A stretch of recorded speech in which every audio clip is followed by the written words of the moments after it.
Hi, welcome to another IELTS writing video.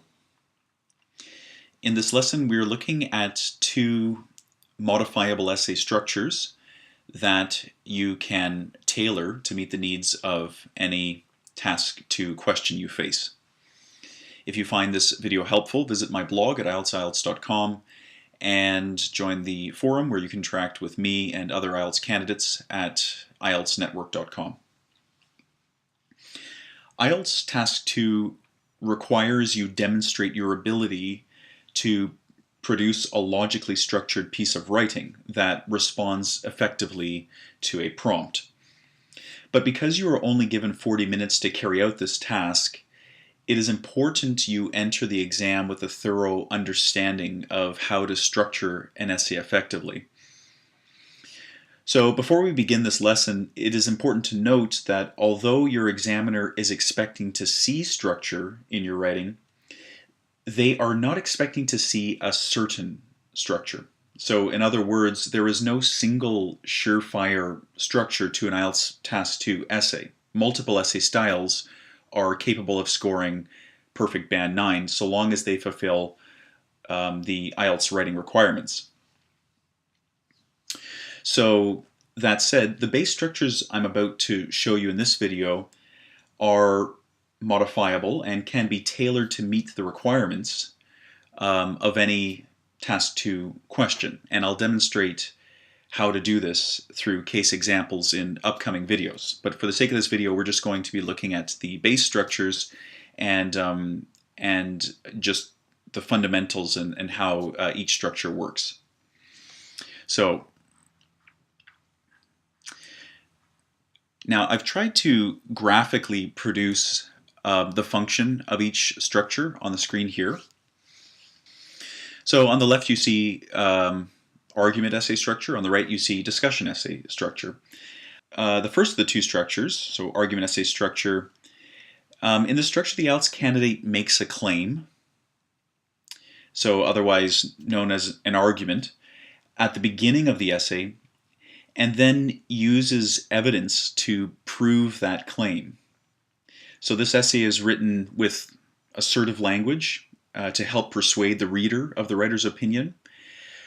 Concession may be used, but it is typically framed in a way that keeps it in line with the central argument. So in other words, the argument that the candidate puts forth in the argument essay is maintained from the essay's beginning to its end, and it's never countered. Okay, the discussion essay structure is different. The discussion essay structure is used to respond to questions that require analyzing before a conclusion is reached. So this kind of structure is often employed to address Task 2 questions that require the candidate discuss topics such as advantages and disadvantages, or problems and solutions, or perhaps varying opinions associated with a certain topic. You know, sometimes you see those essay questions that instruct you to discuss this topic or discuss this statement. It'll have a statement, and then the instructions words are discuss this, and that's when you would employ this sort of structure. Because the candidate is required to provide a balanced analysis of the topic, their opinion is not shared at the beginning of the essay. Instead, the candidate uses the beginning of their essay to objectively declare the topics that will be analyzed through the rest of the essay.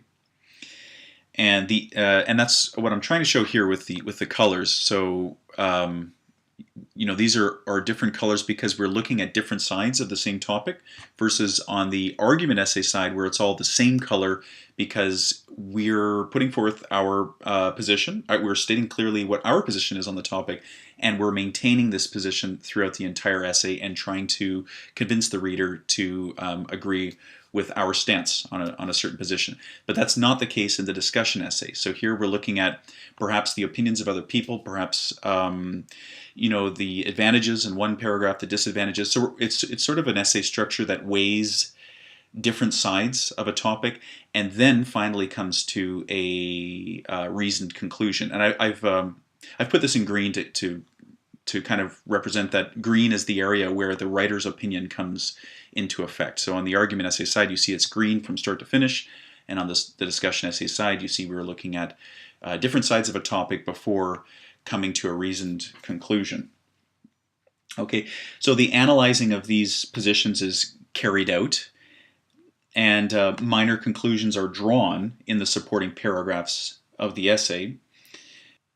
And it is in the concluding paragraph that the IELTS candidate clearly states their position on the topic, which is logically derived from the discoveries made following the look at other positions on whatever the given topic is. So thus, when compared, and I'll just zoom out here a little bit to make it easier for you to see. Okay, so when compared, it is clear that the two essay structures are opposite in several ways. So where the argument essay structure declares the candidate's position at the beginning of the essay, the discussion essay structure reveals this at the end. The argument essay structure maintains a consistent effort to prove a position throughout the body of the essay. The discussion essay structure looks objectively at several sides of a topic and then bases a conclusion on what is discovered. Okay, so I hope that short video gives you a very general overview of argument and discussion essay structure and how they are different and how they fulfill the needs of different Task 2 question types. So in the following couple of videos, we will look more deeply at these two essay structures, and I will demonstrate how you can apply them to your IELTS Task 2 response. Thank you for listening.